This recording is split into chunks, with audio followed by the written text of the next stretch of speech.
Hey guys, making a quick tutorial on how to get your engravings to look like this using this.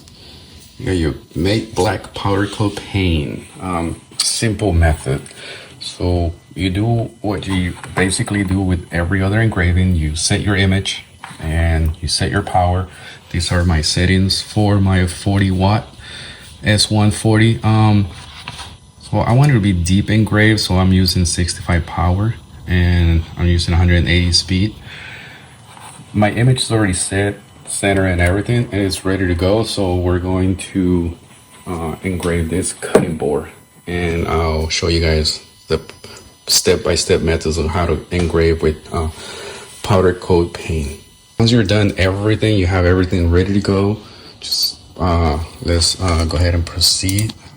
You can see the video. This is going to take about 7 minutes and 15 seconds. So we're gonna hit start and we're gonna let the magic happen.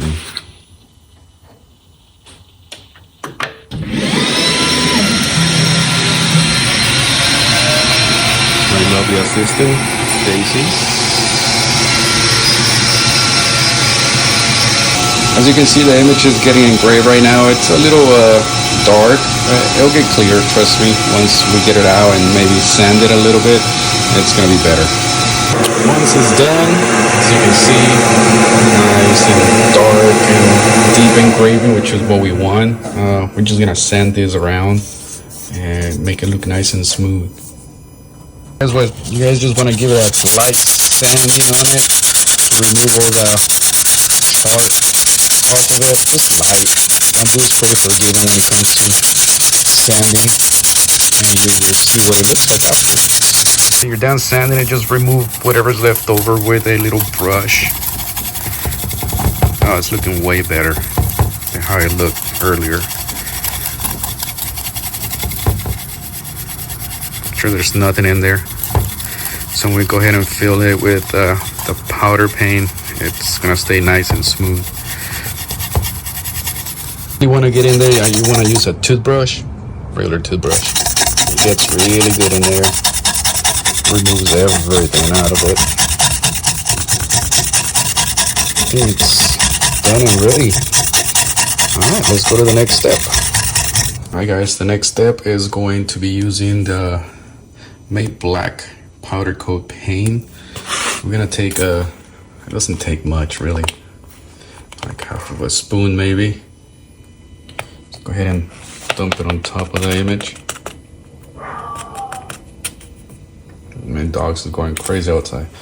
Then with a credit card or a business card, let me go ahead and fill that in.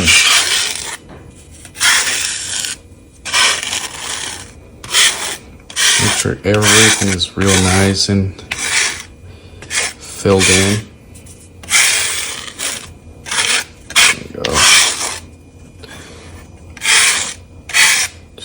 Lightly rub it so you can take the excess of it, but not to take too much. Alright, after that we'll remove you can see it's already nice and clear. Miss a little bit right there. There you go.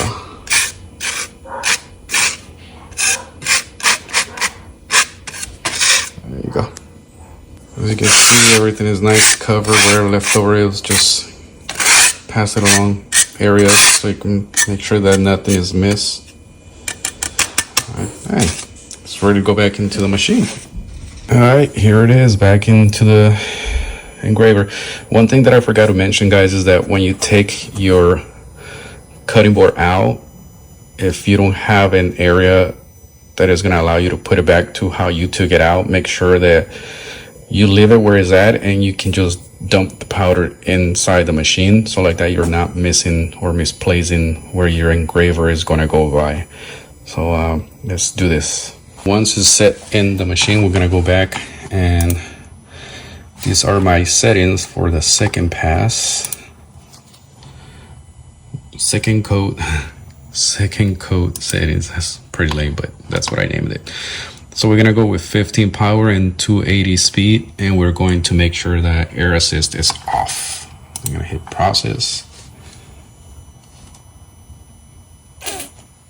And it's gonna take us about 4 minutes and 30 seconds to re-engrave this image at a faster speed, of course. So here we go.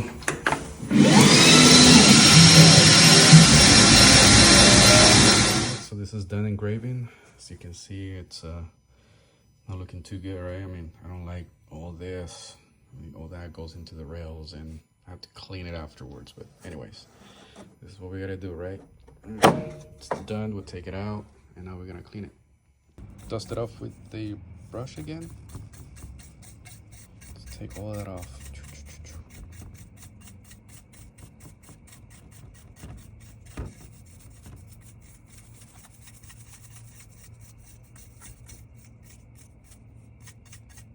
If you got anything that is left over on top, you can just give it a little sanding. It works perfect. Looks pretty good to me.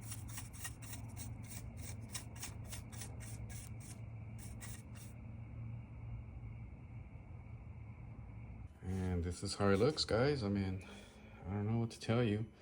Final step is to spray some of this just to make it shine a little bit and protect it from the sun. So let's go do that outside.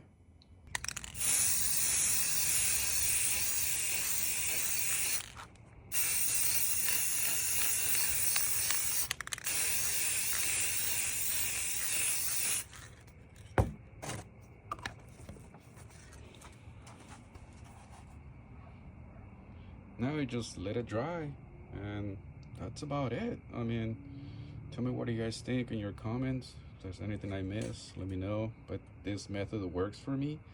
I know there's other videos that show different styles and different ways of doing it, but I've been getting really good results with my settings and how I'm doing it. So again, this works for me. Might not work for everybody. So give any comments and then I'll try to reply to you as soon as I can. All right, guys, have fun and laters.